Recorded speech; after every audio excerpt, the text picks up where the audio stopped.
उस सिलसिले की कड़ी है कि आज ये देरीना मसला यहाँ के लोगों का हम हल करने जा रहे हैं। मैं बताना चाहूँगा इन दोनों शाहराहों पर डेली लाखों की तादाद में कराची वाले गुजरते हैं।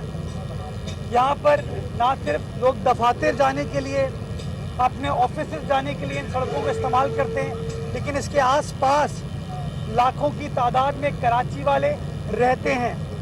और इन दोनों सड़कों की बनने से एक बड़ी मेजर रिलीफ बल्दिया उज़्मा कराची यहाँ के लोकल मकीनों को भी दे रही है और उन लाखों अफराद को दे रही है जो कि अपना गुजर बसर करने के लिए इन सड़कों का इस्तेमाल करते हैं। तनकीद करने वाले, बात करने वाले, उन्होंने किसी हाल में केएमसी को नहीं छोड़ा था। वो हमेशा ये कहते थे कि इख्तियारात नहीं हैं, मेरे पास पैसे नहीं हैं। अल्हम्दुलिल्लाह पिछले एक साल में आप लोगों ने देखा, आवाम ने देखा कि जो भी चैलेंज इस शहर की इंतज़ामिया के सामने आया, उस चैलेंज को इसकी इंतज़ामिया ने अबूर करने की हद्दुल इम्कान कोशिश की। चाहे वो जुलाई अगस्त के महीने में बारिशें हों कि 1150 मिलीमीटर बारिश कराची शहर में हुई, लेकिन आपने देखा कि बल्दियाती इदारे काम कर रहे थे, बल्दियाती इदारे ग्राउंड पर मौजूद थे। जो उन्होंने काम किया उसका नतीजा ये हुआ कि कराची बंद नहीं हुआ, कराची को चलने दिया गया। मेक श्योर किया गया कि कराची की तमाम सड़कें मोटरेबल रहे, लोग उनको इस्तेमाल कर पाए।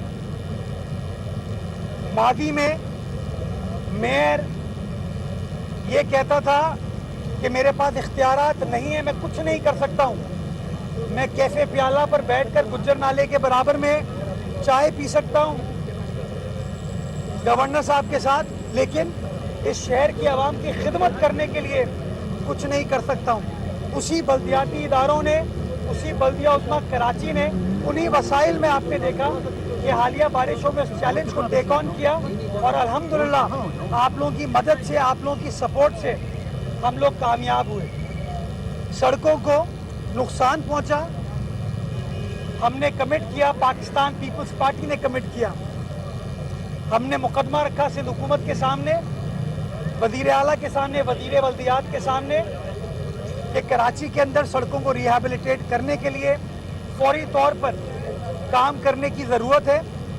मैंने ऐलान किया कि 15 सितंबर बारिशों का स्पेल ख़त्म होगा और हम काम स्टार्ट कर देंगे। और आप देख सकते हैं कि आखिरी बारिश जो कराची शहर में पड़ी वो 14 सितंबर को थी और 14 सितंबर के बाद आपने देखा कि तमाम बल्दियाती इदारे अब रिहैबिलिटेशन के काम में मसरूफ़ हैं। आपने देख लिया कि हालिया दिनों में लोग ये तो बताते थे, वो लोग जो हमेशा मनफी सियासत करते हैं, वो कहते थे लियाकताबाद अंडरपास का बुरा हाल है, मोहसिन गोपाली अंडरपास का बुरा हाल है, लेकिन अब वो जाके वो वीडियो नहीं दिखाते किसी को कि उसी केएमसी ने उन अंडरपासेस को ठीक कर दिया है, बेहतरीन फर्स्ट क्लास कर दिया है, उसके एक्सपेंशन जॉइंट्स को भी बना दिया गया है, ड्रेन को ठीक किया है और सड़क को रिहैबिलिटेट कर दिया है। लोग शारे नूरजहां की तस्वीरें तो बनाते थे, लेकिन आज जाके वीडियो नहीं बना रहे कि वहाँ शारे नूरजहां के ऊपर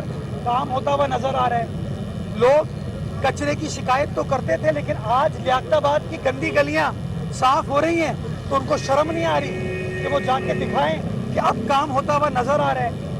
फेडरल बी एरिया हो, मीना बाजार हो, उस्मान मेमोरियल हो, सर सैयद गर्ल्स कॉलेज हो, फिरदौस कॉलोनी हो, लसबेला चौक हो, शारा औरंगी हो,